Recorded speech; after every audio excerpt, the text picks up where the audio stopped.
Hello, readers, and welcome to an interview with Jefequeso. Jefequeso is an indie developer who is perhaps most well known for Fingerbones, a single-person horror game that has been let's played by notable YouTube personalities like Markiplier and Cinnamon Toast Ken. That said, Jefequeso has made a lot of great games. He's also developed Sliver, Down We Go, and more. And as much as I like the name Jefequeso, which I do think it's pretty awesome, I'm going to go ahead and call you by your real name, David Szymanski. Sounds good. So, David, how are you doing today? Good. Pretty good. Awesome. Thank you for joining us. We really appreciate it. Yep, no problem. And before we get started with any of the more game design-focused questions, I do have one I would just like to get out of the way. Why did you decide to go on the name Jefequeso? Oh, well, I don't have a drop of Spanish or Mexican blood in me. But in high school, I had to take a foreign language, and I chose Spanish. And my Spanish teacher referred to me as El Jefe de Queso, which means the chief of cheese or the chief cheese or something like that, because I loved cheese, and I still love cheese. Cheese is amazing. And so I kind of picked up on that and just started using that as my username for different websites, and it turns out it's a really good username because no one ever uses it. It's like, it's always, it's always available, so... All right, I'm glad we could get that out of the way. Yeah. Now, what I've noticed, I've played a few of your games, and I've noticed that you've seemed to progress from something that's more focused on gameplay to storytelling. You've moved from things like Pit, the bite-sized shooter, and Down We Go, which are both, in my mind, I categorize them as retro shooters, to games like Fingerbones and the Silver, which are both less easily categorized, but definitely have a strong story element. Has this been a conscious decision of yours? Kind of. It was just that, really during the development of Down We Go, I got really interested in how do you tell a story through an interactive medium. And originally I was, well, like you said, I'm very gameplay focused and focused on, I love first-person shooters, and I just wanted to make first-person shooters, basically. And just gradually over time, as I was, writing reviews of games and writing articles about games, I just started thinking a lot more about how do you tell stories.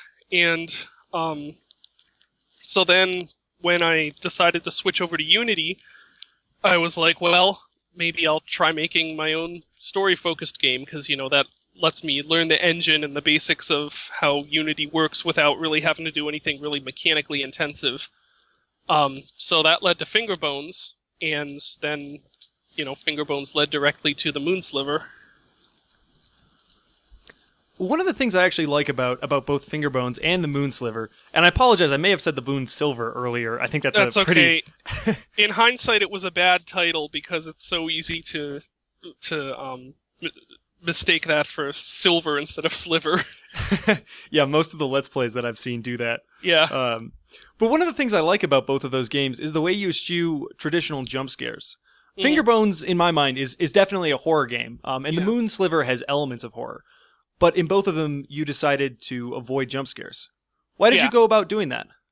Well, primarily because I don't really like jump scares. Like, I really like horror games, but I don't enjoy that sort of jolting rush of adrenaline that a lot of people do seem to enjoy.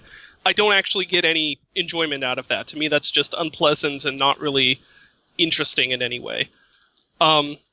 And also because in a lot of, AAA horror games and,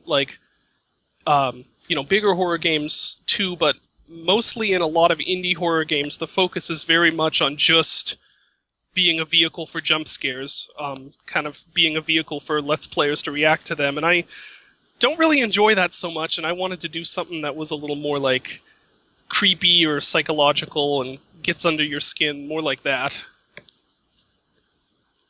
And we'll talk a bit more about the Sliver here, okay. Which is it's a very unique game, definitely. There's no, at least at the beginning, there are no set sequences and no required actions until you open that pathway up into the mountain when it becomes nighttime. And one thing I noticed about that was, both when I played it and when I watched a couple Let's Plays, is that people see very different things before Nightfall. Mm-hmm. How did you account for the varying experiences of different players as you were trying to create this cohesive narrative? Well, the whole storytelling of the Moonsliver is based around it being really fragmented. So I tried to make sure that the different buildings you visit each contain a little part that kind of does make sense on its own, but doesn't necessarily need to be found right after another part, like another building. So the whole exterior part, all the different dwellings you go to and the chapel and all those places, the whole narrative was designed to be kind of work in different ways, in a different order, depending on where people decided to go first or what they happened to find first. It's more like just a collage of different things that then gets what's the word, put together at the end, and kind of ends up making more sense at the end when you actually go under the mountain. Definitely. Another unique design choice in the Moonsliver was the way that you had the exclusion of fail states. Mm-hmm. Why did you decide to make a game that didn't have a fail opportunity? Well, the thing about both Fingerbones and the Moonsliver is I never, set out specifically to make what I guess you could call an anti-game, a game lacking fail states, that some people would maybe consider to not even be a video game. I never really set out to do that. It's just that both of them kind of ended up that way just as I worked through them and was trying to think of how I would tell the story in the best way and what would work the best and what the game was and becoming and stuff. And I don't know, it just kind of turned out that way. And what's interesting is prior to working on Fingerbones and the Moonsliver, I was actually very vehemently against the idea of creating a game that did away with traditional challenge and traditional fail states and stuff like that. And then I ended up making 2 games that basically did that same thing. Yeah, I actually didn't even realize that there was no fail state in the game, because one of the things that happens when you enter that path in the mountain is that your flashlight begins to flicker if you don't go to an outlet. Mm-hmm. Well, Why did you... Yeah, go ahead. I was going to say, at least in the case of the Moonsliver, specifically, one of the reasons I never ended up including any sort of fail state in there is because in horror especially, death, any sort of death is kind of a release of tension. And it also kind of sets the bar. So, in the Moonsliver, if you ended up dying within the first, half hour, by encountering a monster or something like that, then suddenly that's the bar for what's going to be scary afterward, is dying by that monster. Whereas the way that I did do it, I didn't want to ever have that point reached where it's death is the only thing that's going to scare you from now on, if you know what I mean. And I also wanted it to be a very gradual building up of tension and fright and creepiness until the very end, and not have that be interrupted by, oh, I died, and now I know where that thing is, and now I have to do it again, and know to avoid that, and now all the tension is gone. I was going to bring up, actually, because, well, neither Fingerbones nor the Moonsliver really has those jump scares, and this is a spoiler for anyone listening. The Moonsliver does end with a sort of jump scare. Mm-hmm. So why did you decide to include that at the end? Well, I guess it's not completely... it's not entirely true that I don't enjoy all jump scares, but rather it's that the way jump scares are usually done with, something really sudden happens and a really loud music plays and it's kind of made to be this sledgehammer blow, to me is just too much. I get scared very easily. So, in the Moonsliver, that at the very end, you turning around and just seeing something there and your brain processing, there's, a thing, that's the first supposedly living thing I've seen. Is that the monster that I've been reading about and all that stuff? Your brain just kind of processing that in that instant. For me, that would be enough.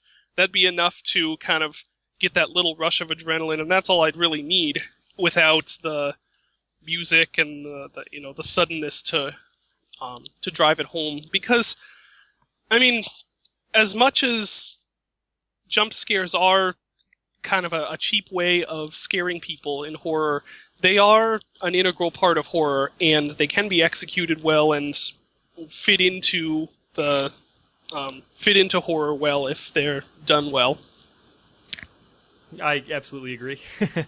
No, I do enjoy talking about your older games, but I'm also very interested to see. I've seen some screenshots of your newest game, which is admittedly is in a very early stage. Yeah. Are you continuing in the same route as Fingerbones and the Moon Sliver?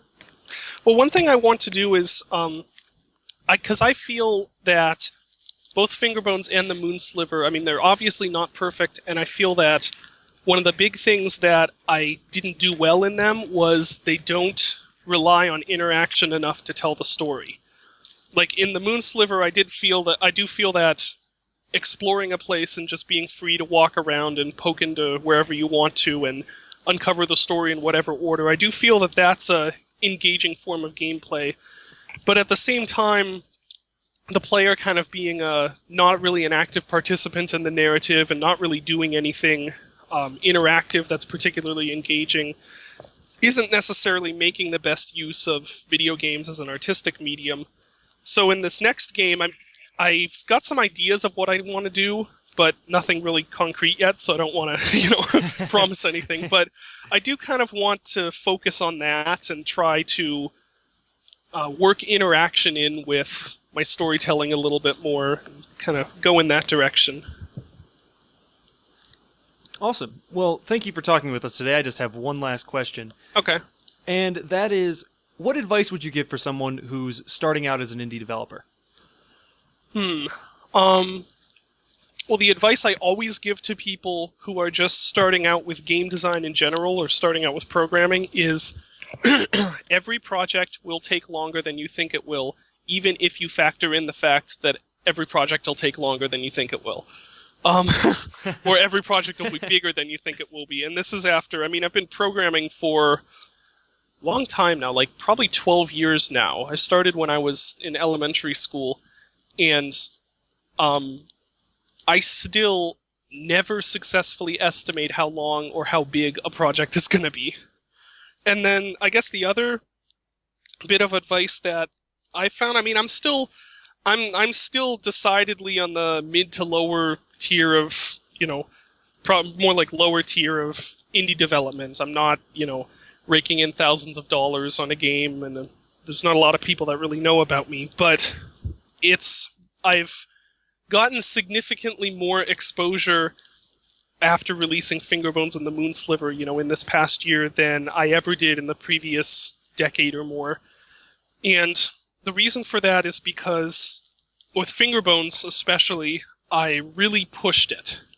And I didn't just send it off to a few publications or just put it on one site and expect that somehow it would take off in popularity. It's like I spent a long time emailing different people and thinking up ways I could try and promote it and stuff. And one of the primary ways I found that was really successful, that made Fingerbones actually, a game that some people played rather than just a game that 5 people played and then forgot about, was that I got it, and this isn't necessarily because I did anything right. It was just, it ended up getting into the Let's Play circuit.